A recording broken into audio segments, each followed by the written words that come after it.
made a Quacksay. Kawaii the Quacksay, you said? Exactly, yeah. I never realized that, but that was like a secret kind of thing. She's a duck, really. Oh my gosh. Being in plain sight all along.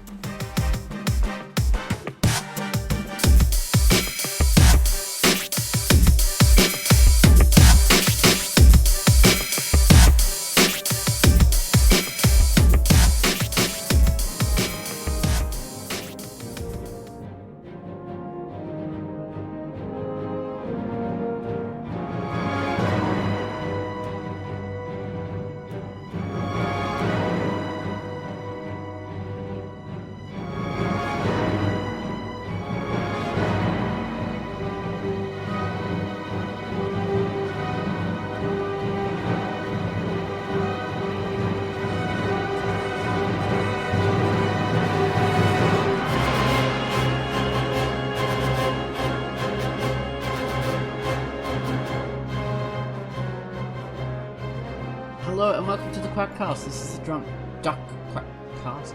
I'm Ozone Ocean.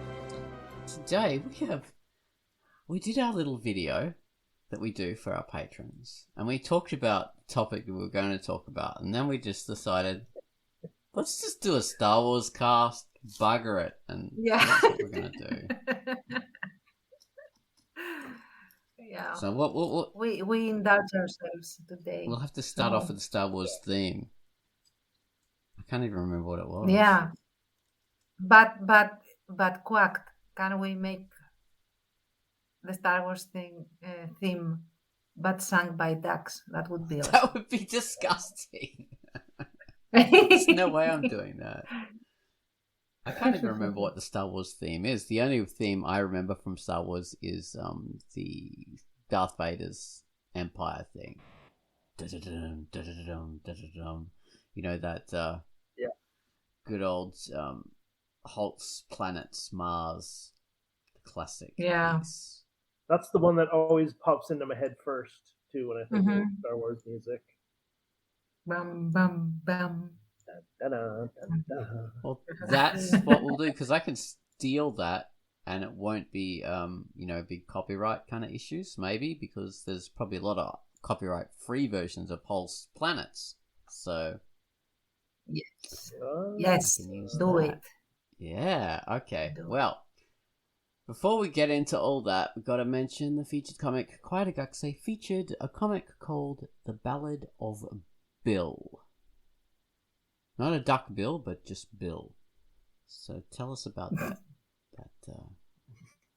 Quai. Hello, this is Quackcast, and the feature I've selected for this week is The Ballad of Bill by The Ballad of Bill, and it is rated E for everyone. Catch a glimpse of a typical day shoveling on the farm. The single male rooster crows, cock-a-da, cock-a-roo. Sunlight erupts from behind the barn. Set in the non-fictional Canadian city, New Brunswick, just north of Nova Scotia, and sharing a border with New England in the northeastern United States. One man, one mule named Horace, and one more additional man play out the entire scene of episode 1. The delivery of the jokes are sure to be a pun enthusiast's delight. The art is drawn in mostly charcoal gray and cream beige scale, with a creative take on comic panel outlines. Prepare for the upcoming episode 2, Dead Name, the Pirate. Appreciate the rich field of double entendre-filled jokes in episode 1, Horace the Mule, and read The Ballad of Bill by The Ballad of Bill, rated E. And that was the featured comic of The Ballad of Bill. Not Ted, but just Bill. Bill. Okay, so next up we have the featured music. Today, Gun Wallace has given us a theme to Arkan Blade, twiddling strings on the guitar, soft repeating percussive notes on a xylophone, building a soundscape layer upon layer till they're joined by a spiky electric guitar with the promise of violence. Take it away, Gun Wallace, with your theme to Arkan Blade.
was the featured music, which was a comic called Ark and Blade by Guy Persin, rated T, which was featured sometime last year.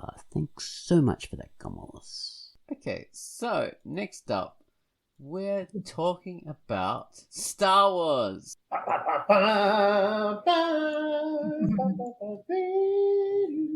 da da da da da da da da. Yeah, I'm not finishing this. We want the audience to remain. Yes. Sorry, everybody. Won't happen again. No, you guys were great. I just don't Oh, you have. mentioned for yourself. Oh, Yeah, I don't have a voice that attracts people when it's singing. You've Let's got a say that. great singing voice, Chance. No, I don't. You know that. Da da da da da da da da da da da da da. Oh dear. John Williams' classic theme to Star Wars. Great thing. So, okay, Star Wars. Very fundamental kind of story in the world of pop culture because it was so influential in so many different ways. You know, not just the story itself, you know, which was the hero's journey laid bare, but then you've got, you know, the amazing aesthetics and everyone's copying that. And that's influential down the line, you know, space armor. Oh my god, everyone loves that. You look at something like Warhammer 40k and just it's 100% influenced by that. Space battles as well. I think, like before Star Wars, I'm not sure we had like these epic space opera space battles. Really, Not as good, no. you know, with like space dogfights as well, with the X-wings and the Y-wings and all of that. And the A-wing. Taken right from other movies like World War II movies and stuff, right? Yeah. Where you Yeah, have yeah, dogfights, and exactly. they're very close, like very closely taken. I've seen the behind the scenes on Star Wars. And then it shows footage from these World War II movies. It's like, oh my gosh, the inspiration is really, it's very strong. Oh, like yeah.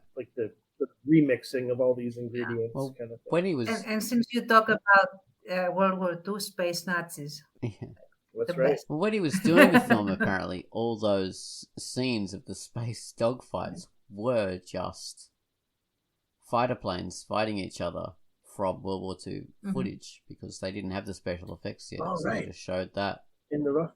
Yeah. Yeah. That's what they showed.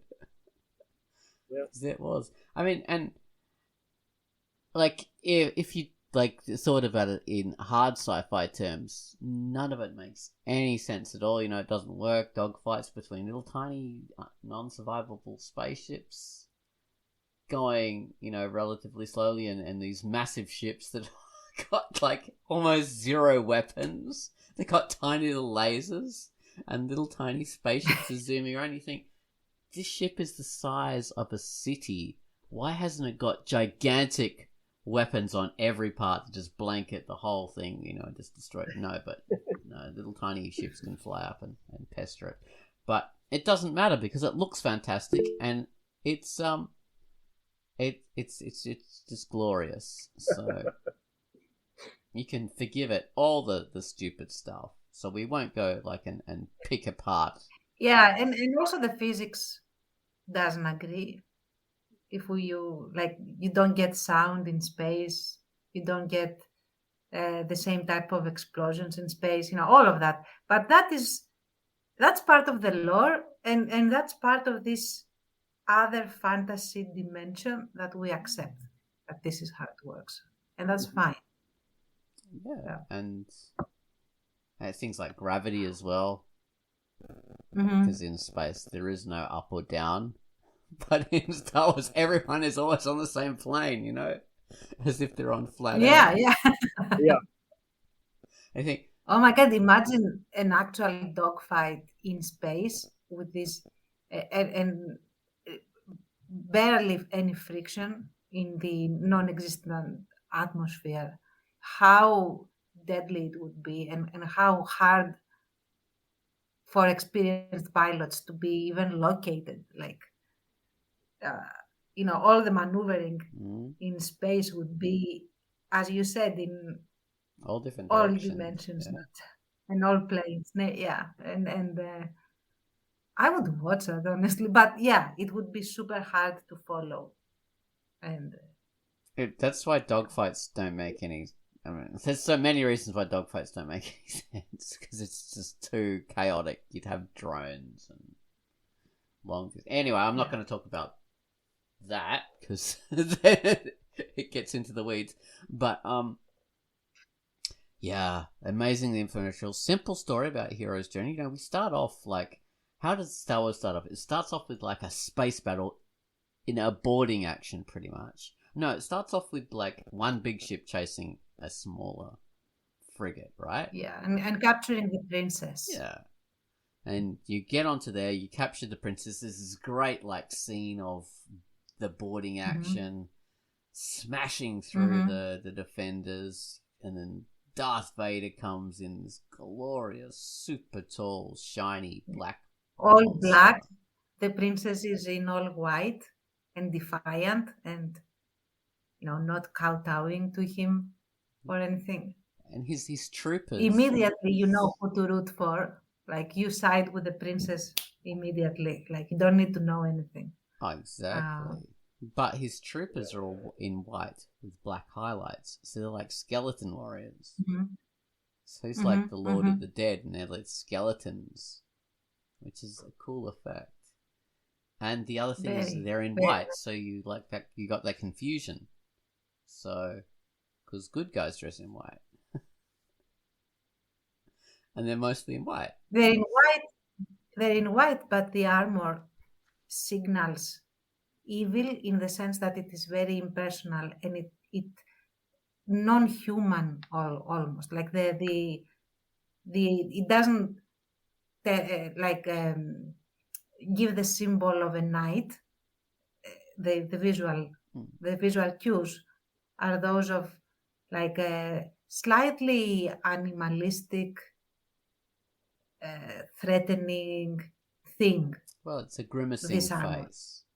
They've got like a skull sort of nose, and it's like the grids on there look like teeth, and it's going that that kind of and the eyes are sort of have a tilt to them, like slightly evil kind of look to them. So the angry. It's evil armor. Yeah, it's evil armor. It doesn't matter what color it is, really. So yeah, right. Yeah, it's a great little first scene that doomed stand they make in the Corellian. Yeah, and she sends off this message or something escapes that we don't know. And all the hope hinges with that thing that escapes. So. Yes, the two little droid couple that bugger off in a garbage bin, a little escape pod or something, get jettisoned out. No life signs, so they don't blow it up. And it coincidentally crashes on the Tatooine, this little desert planet, in the middle of nowhere. But is it really the middle of nowhere and a coincidence? Because obviously Princess Leia knew that Mr. Obi-Wan Kenobi was going to be where those droids landed. Yeah. So she knew. And I think R2-D2, if I'm not mistaken, because I haven't seen the first movie in years and years, I think that R2-D2 actually was programmed to go find Obi-Wan, I think. Not just and he had a message for him. Yes. Yeah.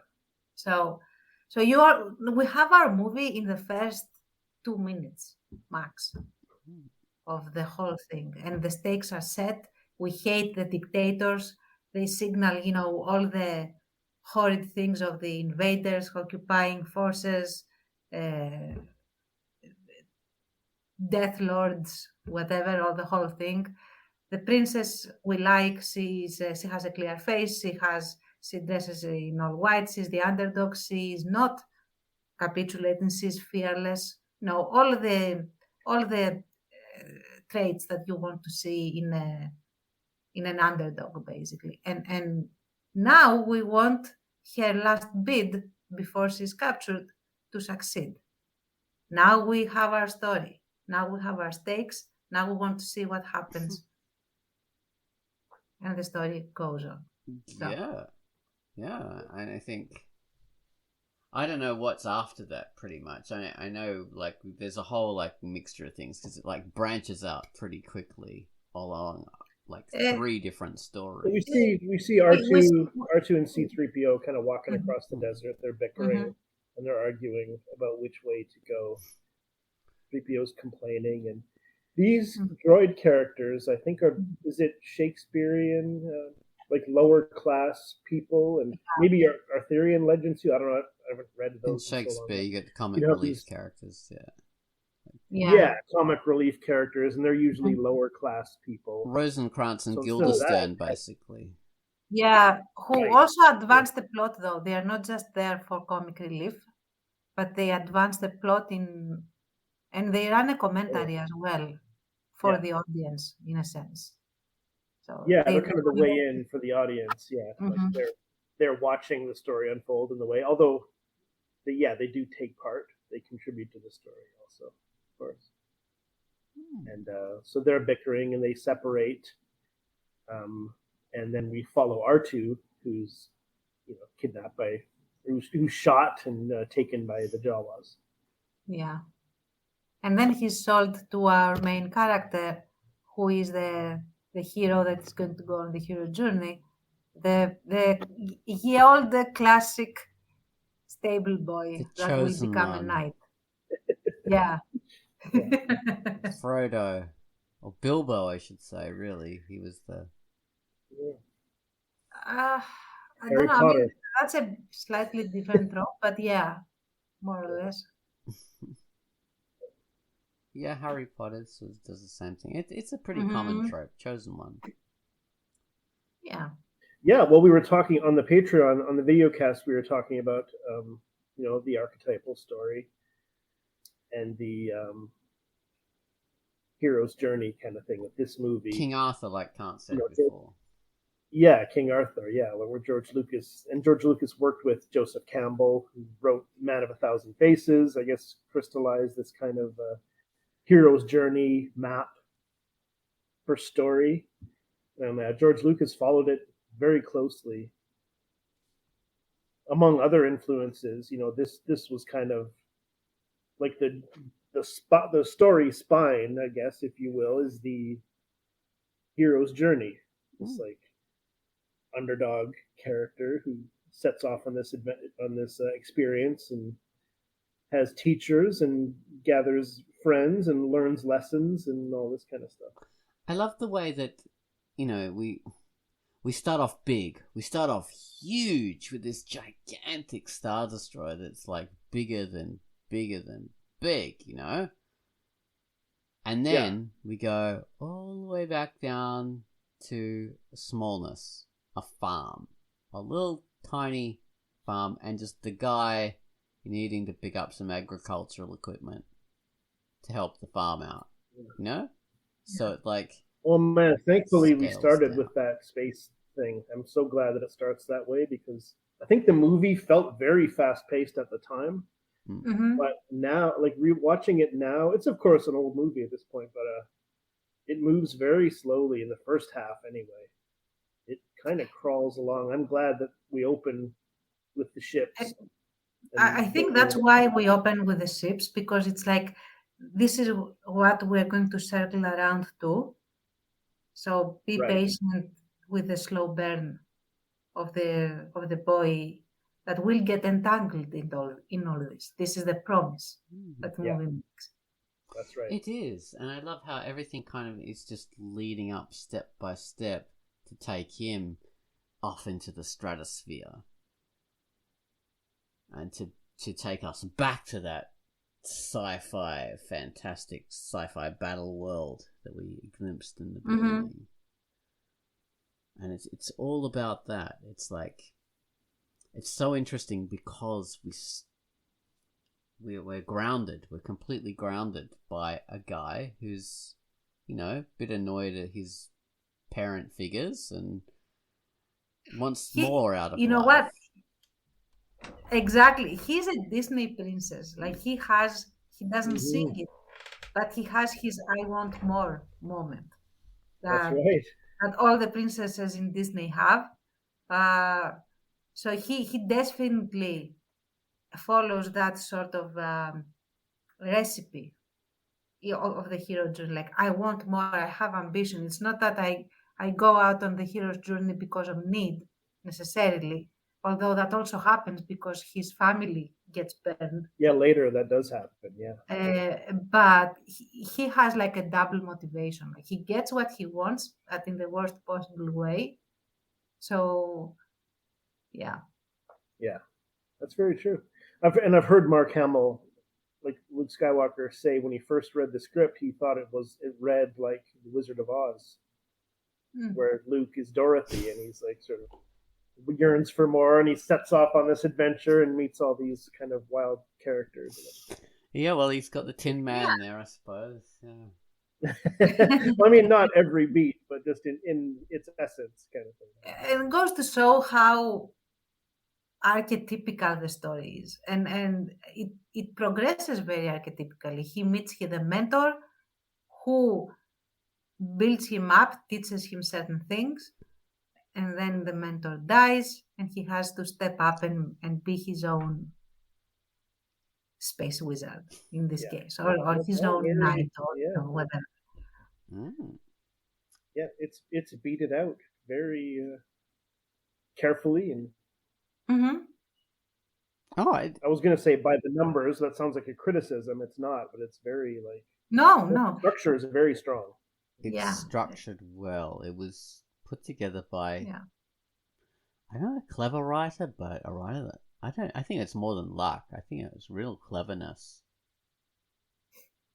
For sure. I mean, it doesn't happen by accident, and he did work with Joseph Campbell and in beating out these story beats and everything, these moves. And then you have, the classic save the princess from the Dark Castle sort of trope. Got everything in there. Which is, the wisecracking gunslinger. I mean, what? You got him as well. You got a saloon, shootout. It's like these very well-defined characters, and then the multitude of influences, I'm sure, is what really helped this be so popular. Like, the Western stuff. A little bit for everyone in there, and also, you have the gunslinger who is also, slightly like anti-hero is. He's not very moral. He does not ascribe to the cause. But then returns, after he abandons the main group, he returns and he has also, become a fighter in the cause. Later on, even though originally. But he starts out as one of the great moments ever in movies. He starts out as a dirty old smuggler, smuggling stuff, and you think, oh, that must be like obviously he's doing illegal stuff, but then you think, oh yeah, but then the Empire's bad and. What is a smuggler but someone who moves goods illegally in terms of what the authority considers legal, and if the authority is the Empire, then, maybe he's not so bad after all. So he does have a legitimate kind of a cause for the Empire anyway. You know what I like though? It is not presented as legitimate. It is not present. It's straight up contraband. It's like he works for a mafia lord that, imports all these illegal things, and it has nothing to do with bettering the life of the oppressed or any sort of thing that you could sort of mitigate, like, okay, he's a smuggler, but he does it for the greater good. No. He is a straight up smuggler, and he would have been even if the Republic was in he's doing it for money. He says it outright multiple times. And I think another movie, maybe a newer movie or different, would have done it the way you say, to make him more altruistic. He's like, oh, he's doing technically the wrong thing that's for the right reasons, and he helps smuggle refugees sometimes as well. And No. I don't know Oh my what god! they might Oh have my done. god! That would be so controversial now. I Well, don't think that's anyone would dare. Yeah, well, yeah. that's pretty much Firefly. Mm. Right. They give them that goodness. I saw someone a video essay talking about Han Solo and how like for a hero, even an anti-hero, he's so arrogant. Mm-hmm. He's got all of these like qualities, these unpleasant qualities that are very rare in a heroic, even a co-protagonist. And Yeah, I don't but know, it's kind of great. what makes the character so alluring because he opts in. He's not already. He doesn't have like he gives up a pretty lucrative setup that he has got going and that he could easily continue doing, but he gives it up because he's moved by the other characters, and that wouldn't have had the impact it did if he was even a little bit altruistic in the beginning. So Exactly. yeah. Yeah. Yeah. You have to start somewhere to go somewhere. Like you don't have to be a complete sort of innocent like Luke. Like Yeah. on Patreon, I think, or maybe even off the air, Oz, you were talking about Indiana Jones, and I think of the guy in Hot Fuzz. He's already a super cop. When the movie Hot Fuzz starts, he's already uber capable. The competent character. But where he's going is different, and it's really the other guy he meets that is kind of the protagonist who has the biggest change. But so you don't have to be a complete blank, but you do if you want a character to have an arc like Han Solo has. You have to start him somewhere different than where he's going to end up. And you also need to not be afraid to do certain things. And I know that it's hard because the reason I haven't completed my third book yet for Art of Veiling is because I finished it technically, but I'm going to rewrite half of it because I didn't have the guts to allow certain characters to develop the way they set themselves up, in a sense, like actually go dark, solidly dark, because I like them and I didn't want them to go dark, but they have to. So now I'm going to rewrite it and let them do their thing. Wow. And that's why I haven't released the third book yet. I will soon.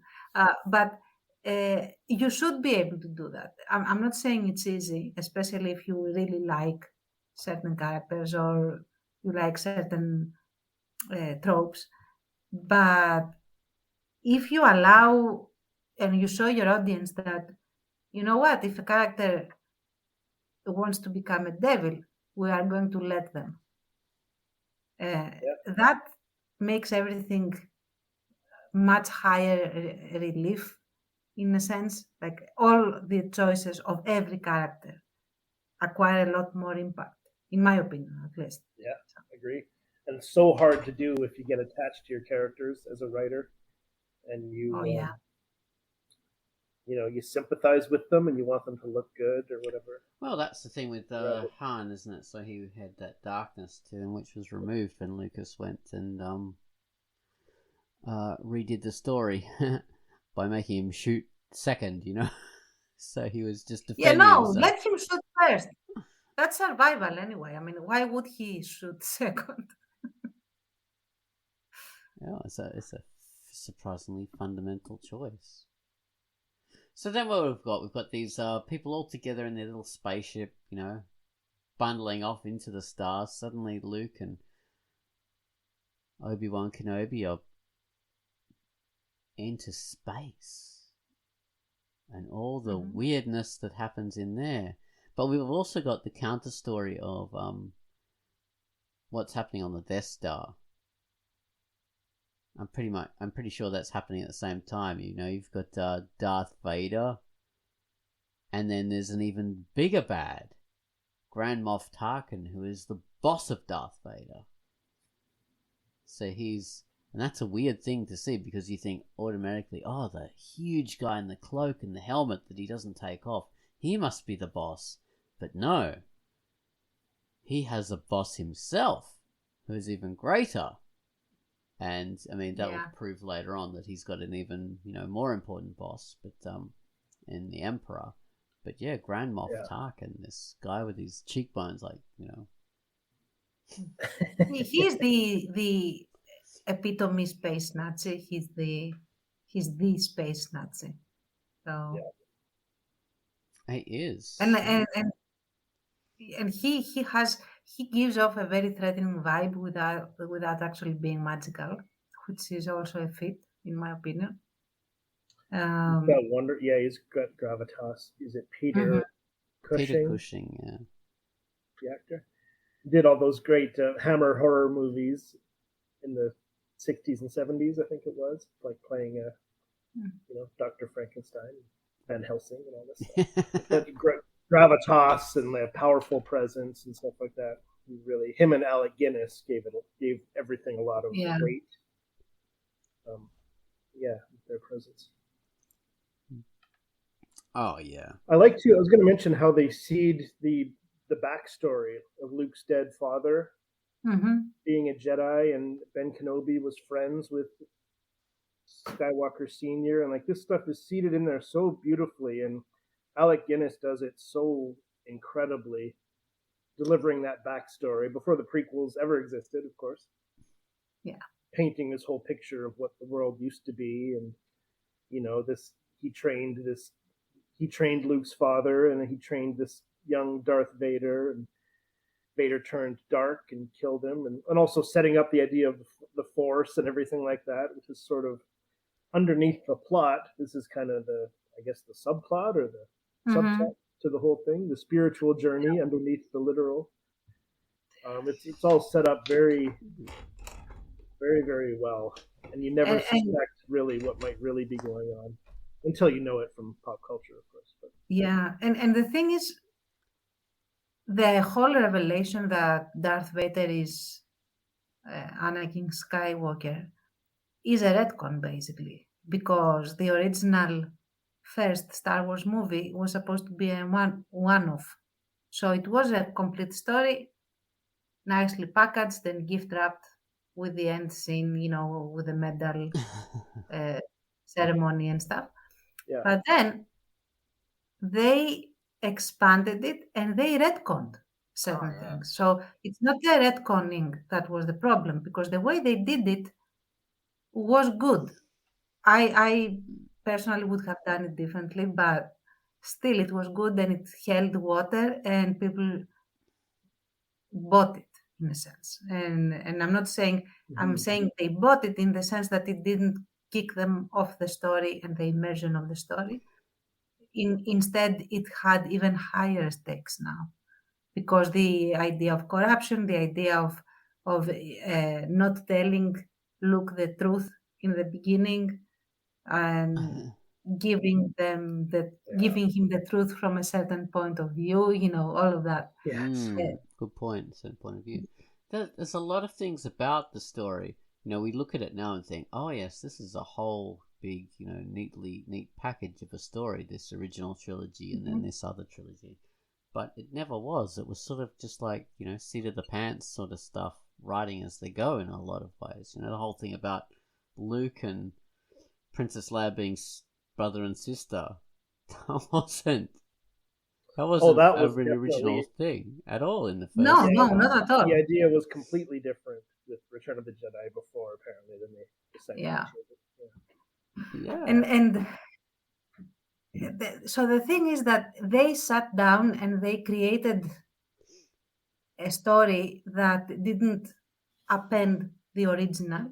They expanded the original, and the stuff that the original presented as truth that they didn't want anymore, they explained it away by the simplest thing that, he lied. He didn't tell the truth the way it was, period. Which is something that people do. The retcons. It was a mind bender as a... Oh, sorry, Oz. No, go. It was a mind bender. I was just going to say, I remember as a kid being... That was one of the biggest issues after Empire Strikes Back, when Vader says he's his father. And I knew Star Wars so well. I'd seen it dozens of times. And so we're waiting for Return of the Jedi to come out. And I remember those years, thinking, how could Ben Kenobi lie? That's the only thing that makes no sense to me, So it's Yeah. like Vader was lying. I was too young to really think that. Well, no, that would be really odd to do that, to do it that way. Yeah, No, yeah. he was just Although making. you know what I would have done now, and I'm not saying this might sound sacrilegious because we love saying what we would have done in the uh, Disney trilogy that everyone loves to rewrite. But what I would have done, I wouldn't have had Obi-Wan lie to Skywalker, but I would have had him not reveal the entire truth, in the sense that I would have gone ahead and allowed Luke's mom to have freaking cheated with Darth Vader and Oh, and Okay. have these two best friends, Anakin and Darth Vader. Anakin marries oh my god, what's her name? Amidala. Amidala. Padme, yeah. Um, marries Padme. They are very happy and stuff. But the smooth, sleek, bad boy guy, Darth Vader, who is not yet fully corrupt, but he has this tint to himself, is very alluring. He's very charming. He is the snake in paradise, and he Oh man. Well, lures that would have her been. over. Yeah, Yeah, that would have been and great. Really. yeah, So he was that's always a how. bad boy. He wasn't Yeah, some innocent little he was he thing. was he was not evil, but he was corrupted more and more and more, and toward the edge of his fall, like just before he fell into becoming a Sith, he did the ultimate thing, backstabbing his friend and cheating with Padme, and we could even do it super Arthurian in the sense that he might have used dark force to trick Padme into thinking that she was with her actual husband. If we want to In preserve her If you chastity, had but to, yeah. we don't need to Uther do that. and Yeah. whatever. So I would do that and have, because that is also an extra burden in the sense that, oh my God, I carry not my father's legacy, but the other legacy as well. And who am I, have Yeah. a lot of Sinful legacy. identity issues that Luke would Oh, have, yeah. and have to struggle with the darkness, blah, blah, blah, all of that. So that's how I would do it now. I feel that would have been That's really cool.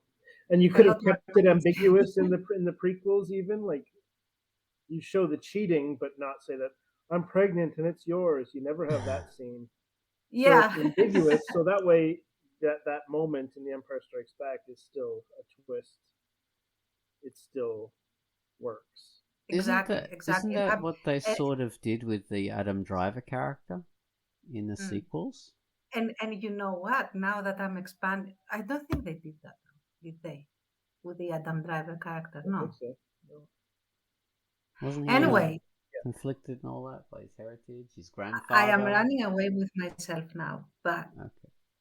I would also make Anakin be ridiculously good, but not an angelic, in the sense that he would be super mad, and the marriage would go through a really tough phase through the pregnancy.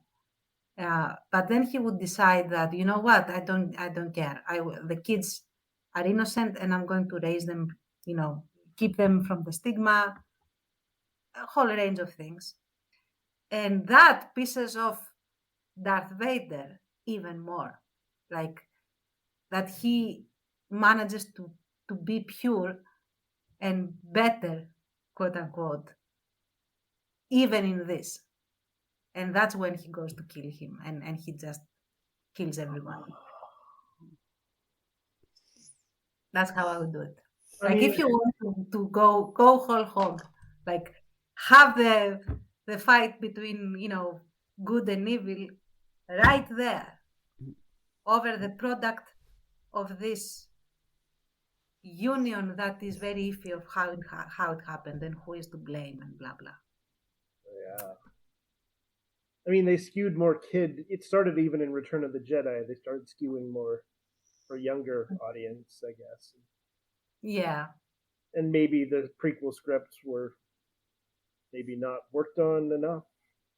The Could prequel, be. it was for kids a lot. So I don't think Yeah, I they were will I selling would toys. keep it Yeah. for adult audience. When I say adult audiences, like late teens and up, like young adults and up. Yeah. I Even though would keep kids loved that. it. We were little kids went crazy over it. They were Hmm. all 2 movies, and they were more adult in nature in a way. I Yeah. think, Didn't have to and get so silly. a lot of people use that as a way of justifying those ones and saying, yeah, but it's for kids. Yeah, but I think the problem with that is that they didn't turn out. They're Hmm. prequels to an iconic series, not just Yeah. an iconic film, but an iconic series. And yeah, sure, they might be something that a kid can enjoy, but they are not iconic to the same level Yeah. as those ones. So you're doing a disservice to the legacy you created. You can't just build on it with Yeah. bloody Barney, the Wiggles. That's not. It's because kids like the Wiggles doesn't mean it's worthy of being a successor to Star Wars. I mean that's a silly thing to say, but I'm just saying, just because kids like it. No, you're right. Yeah, If it had been iconic, nobody would say that it's for kids. You are absolutely right on that one. Mhm. But yeah, and then you could have, because you have a very cool image in the third installment of Luke being dressed all in black. He has Sithy vibes in a sense, and he could be like super mad that he has learned his actual legacy, and that has made him break with the Jedi and break with the Sith, and he's on his own. He's in a weird place, and we might be afraid for him and what will happen to him. And I find it super more interesting than, Here's because something. the darkness in Luke was always very interesting to me. So Yeah, he has Yeah. that legacy. It From got smoothed out or something. I mean, it's there in the wardrobe, like how he goes from the white outfit to the beige to the black It's black. through the 3 movies. Like, What about his haircut though? that's another problem. I It's think like, that is the 70s problem more than anything. like The 70s/80s problem. Yeah. in the first film though, he has this like feathered bowl cut, right? And Yeah. he's a young guy, and Uh-huh. it looks cool. But throughout the films, his haircut slowly gets more tamed until you have this like perfectly coiffed cowlick, and he gets lamer. You know, though, I'm okay with that, because he he has more and more control over his own self. So I could see him wanting to have control over his hair and control over his outfit and control over everything, especially if he fears the dark side and all the struggles with that, because remember that he has lost his arm, He's got his a robot hand, hand. Maybe he's really yeah, and he expert at always combing hair looks now. at it in its own. It is shown as a symbol of his uh, priming to the dark side, and Become he Darth doesn't Vader, want yeah. to be. Yeah, he doesn't want to be like his dad, so he needs to control himself. So yeah, absolutely, I'm okay with the whole cowlick thing, although it is a terrible thing. Nobody said he had to have fashion sense. No. Oh dear, it's just something that always strikes me about, and especially when you see him in The Mandalorian, and oh my god, that hairstyle coming back. Well, that's not his fault. That's AI, though. Yeah. I guess they wanted to keep him as recognizable as possible, even though it's Yeah. a few years after Jedi. They didn't want to change it up. They wanted to keep him looking. He's still got the suit. He's still. Well, my question also was the glove. It's like, wow, it took you like 5 minutes to get a new hand in The Empire Strikes Back, but then it gets damaged in Jedi and you just never fix it. No, it doesn't make sense. But it became iconic with the glove, I guess. So. First of all, it is iconic, and he might not want to fix it. Like, I'm going to keep it that way so that I can see the mechanics underneath and remember, the threat of me becoming my father. That's very smart. That's true. Yeah. If the movies had any cleverness, they would have put that in there somewhere in the sequel. I always took it to be that. So I don't Makes know. sense. It's a reminder of the danger. Yeah. So what about the sequels? The Adam Driver, Daisy Ridley, however, I can't remember all the other actors in there. What about those ones? Real disappointment. They did it even better. Do you think it was possible? Yeah. Like we said in the Patreon video, the actors and the chops and the acting chops and the technical talent, were not. That was not the problem. All the ingredients were there, but the cook could not cook, basically, and the cake just became a runny mess. Either that, or they were not decided on what they were making. So, one writer was making a cake, another one was making a flan, another one was making a souffle, and in the end, nothing was made. That was it. They made a sausage. Yes. Yeah. There's a talk as well that they were rushed by higher level executives. They wanted to get this movie out. Yeah, that never quickly, maybe, so that never. It was weird. To me, it had this weird kind of. Obviously, it's just totally based on the first Star Wars film. Mm-hmm. So the first sequel is just the first Star Wars film, but it's a bizarro version. Mm-hmm. A really weird, made for TV bizarro version by someone who doesn't understand the first film. I think because you've got stuff that just doesn't fit, and it's just weird, a whole planet that's a Death Star. Just instead of having this big space laser that goes zoom and shoots straight at a planet, it has this weird kind of arcing meteorite kind of stuff that's going super slow, but also apparently across the universe, from a how you've got just weird beats and elements. Yeah, but the thing is, listen, the Death Star destroyed a planet in the first movie, right? So this Death Star destroyed 5 planets, so it's 5 times more exciting. Yes, that's and the next Death Star will destroy a galaxy. Exactly. Oh yeah. That's what they call raising the stakes. It makes it better. The Amateur's Guide to Space Opera. But the other weird thing was how she got stuck in this their version of Mos Eisley. I think that's the thing. They got stuck in the cantina. Yeah, they had to have a desert planet again, necessarily. Yeah. Why? But this time the cantina is run by a wise old black woman. The magical Negro trope, which is so racist. But she's an alien. But she's completely and she's a black turtle woman as well, which is yeah. Out of every animal fusion, you chose a turtle.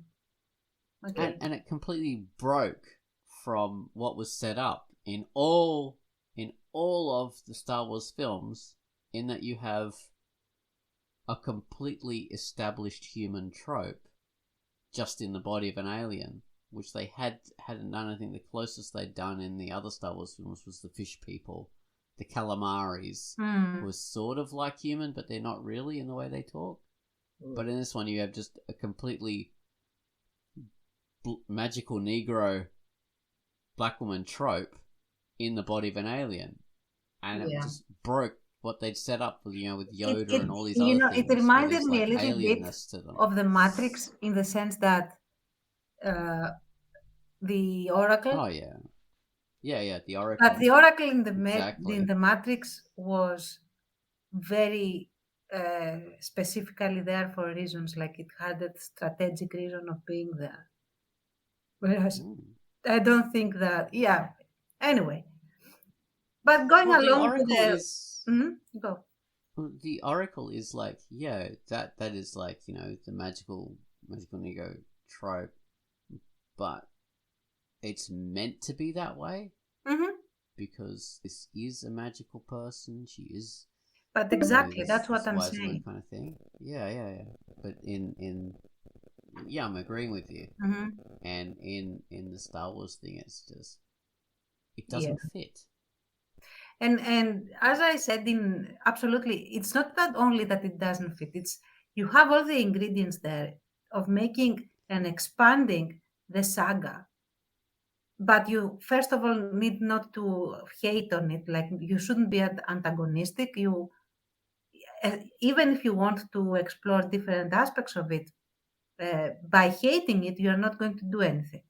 You shouldn't break the previous one, and you should also have the guts to show something that hasn't been seen before. And like I said, I think I said it also in the pattern video, but what I would do is, okay, you wanted Ben Solo to become a Sith. Fine. Let him be a Sith and let him be the one that discovers this girl that is already an expert in all these things. And that's why he goes to her, because she is already an expert and he needs this resource that she represents. Make them a dark Sith power couple that wreak havoc across the galaxy. And if you want to have a redeeming Skywalker in all of this, or a redeeming whatever, have them have a kid. And the kid is the one that needs to be saved from the dark side, or something like that. I mean, do something else. And even if you want to raise the stakes even more, have the dude that was in the is a turncoat from the army be the actual Jedi, the one that is disillusioned with all the genocidal stuff that they are doing, okay? And he is the one that becomes the Jedi and mentor, all of this in the first movie, steals the kid because it is very powerful in the Force, blah, blah, blah, and becomes the mentor to this kid in the next two movies. There you go. No, I would have liked to. Now you're talking about him, I would have liked to see him become the main character. Yeah, because the kid could be like in Willow, where everyone revolves around this baby that is the MacGuffin. You could have him having to go to rescue this kid because, for example, maybe because Ben Solo has all this heritage from the Skywalkers, blah blah blah, and she has something else, I don't know what. The kid that is the new chosen one, but the main character is this dude that becomes a Jedi against all odds from having started in the dark side, in being a mook and doing genocide. So he knows both sides. He knows the black side, the dark side, and the light side, and he is the best mentor that can be for this kid. And I was just thinking another thing. I mean, another problem with Rey, and we always say, she's there's a lot of problems with the way she was created, but I think it's the fact that we were saying like she's already an expert, but she's a chosen one, and you can't have an expert being a chosen one. Oh, you can if the chosen one is a fallen chosen one. Like she was the chosen one, but she was too angry and she fell. And then when she, as a mother, will be chasing around, I forget the black guy's name because I don't remember any names. Finn, okay. Finn. Thank you. So she will be, as a mother, she has had her kid snatched. So she has every right to chase Finn and want to get him. Although we know that if she keeps the baby, she will corrupt the baby. you can create all this friction. She can be a very sympathetic villain, and all her problems, come out, and she will be an expert, perfect in everything. But this, She would have made a good villain. yeah, but she would have made a super sympathetic villain, and she could even be, follow the whole Darth Vader trope and eventually be redeemable. Yeah. Because she comes from a place of a lot of hurt, blah blah blah, and people would like her, even though she's a villain. Yeah. But you have to have the guts to make the first chosen one that is a girl is also the bad guy. That could have been like can't go there kind of thing. Yeah, like we can't do that. I mean, while doing all this, I guess for me, if you kind of deliver, although the original characters would be supporting characters, totally understandable. To deliver on those, something. What's that? We should have got into that. The original cast being supporting characters. Now there's a whole ageism thing to that. But yeah, they would have to be. It is what it is. You're trying to tell a coming of age thing. Like they can all be there. It is the next generation. Of course, they will be supportive characters. Yeah, not a bad thing. Not really, because you could do.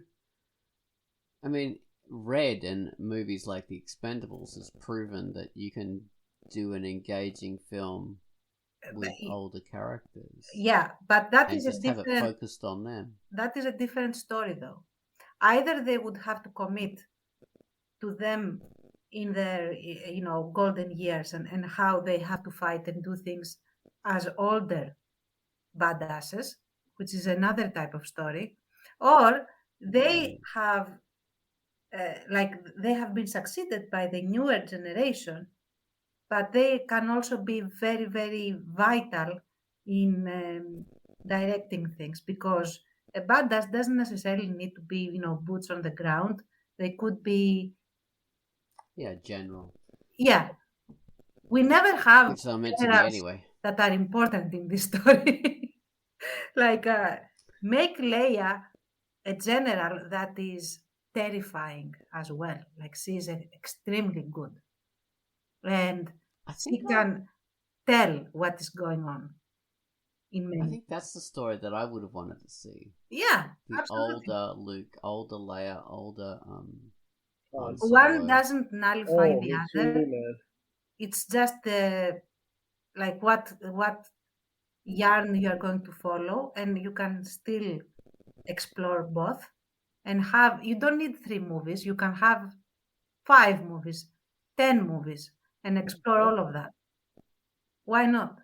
Although I think with care, with enough time to write and with enough understanding, you could do that in 3 movies. Yeah, that's a lot of real estate, man. That's a lot. You can. It's not easy. You have to map it out. That's quite a few characters to try and serve, but you could have served Han, Luke, and Leia. That's why you need time, and you also need to not be afraid. Like, oh my God, we cannot do that. This will do this. Oh my God, we cannot go there. This, just respect the character formula. Absolutely. And allow it to develop the way that you have set it up. It's funny, like when you mentioned them being too afraid, I agree. But it's funny, in a way, they were too afraid to do too much new stuff or to do certain things. In another way, they were brazenly arrogant in saying that, well, the whole victory of the original trilogy and the prequels that set it up doesn't matter. It's erased. The galaxy fell again. We have another empire. Han went back to smuggling. Luke is... Yeah. Let's not even talk about it, for God's sake. And the thing is, you know what? You have a democracy, and they missed this chance to run a commentary on what we are experiencing globally. Like, you have a republic that is becoming more and more dictatorial. You don't need the new empire. This is the new empire. The republic has been corrupted to the point that it is like a new empire. You don't need the new empire. You have it. Yeah, you could do that. It's already set up. I mean, to me, I guess the way I would have wanted it personally would be It's the New Republic. It's been a few decades. They're rebuilding, and it's Mhm. going well. It's a new civilization, but still a big galaxy that's dangerous on its fringes. And in these three movies, this New Republic is tested. Like, can they Yeah. last? And for me, my answer Can. would be yes. Like, this is the new civilization. They do hold together.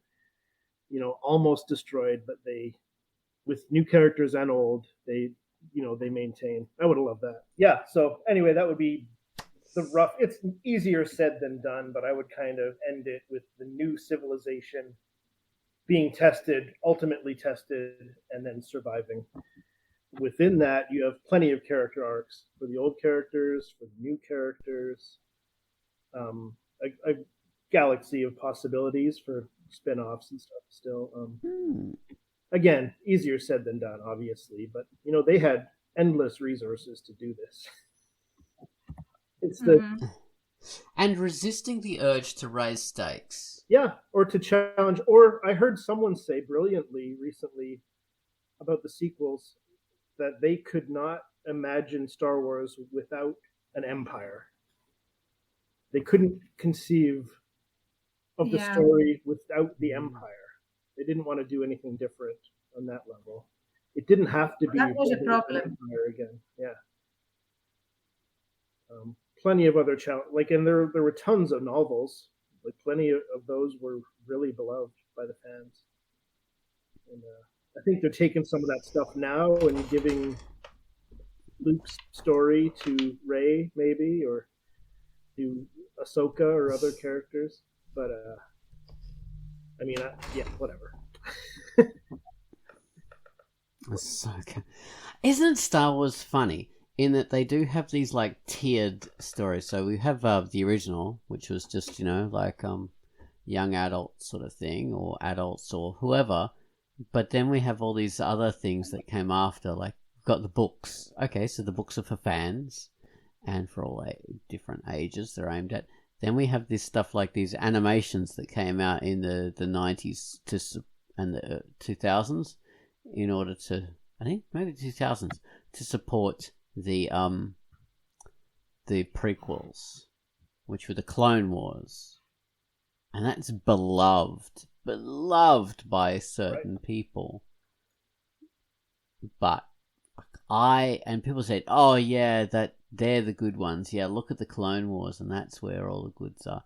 I've tried and I cannot get into them. I just find them so trite and childish. Yeah, I've heard great things, but it's the animation style for me. I can't look at that. I don't like what it looks like, so I don't think I'll ever watch that stuff. The animation is horrible. But the stories they tell as well are just your kiddie like tripe. The structure is so so rigid. Okay.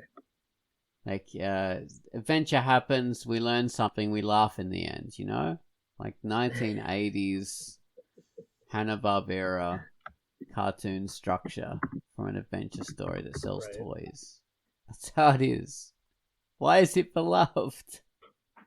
Oh, I don't know. Yeah, I've never seen it. It doesn't fit with the rest of Star Wars at all. It's not in the same style. It just happens to have characters that are in the universe. That's part of my problem with Mandalorian. And I love The Mandalorian, but it started to have those Clone Wars things just put into it. Ashoka and all that stuff. Oh well, but that's a story for another time. So. It is. Well, it's a multi-tiered, amazing thing. It branched off. We have Solo, a Star Wars story. We have Rogue One. We have, oh my God, Caravan of Courage. There's 2 Ewok films, for goodness sake, that everyone forgets or denies existed. The Christmas special. And Droids, the 1980s cartoon, just about the droids, which was a thing. There's many parts to Star Wars. It's interesting. Not to mention all the books and things like that. All right. Let's finish up now. Thank you for listening to the Galactic Star Wars cast. Thank you. Thank you. Bye-bye.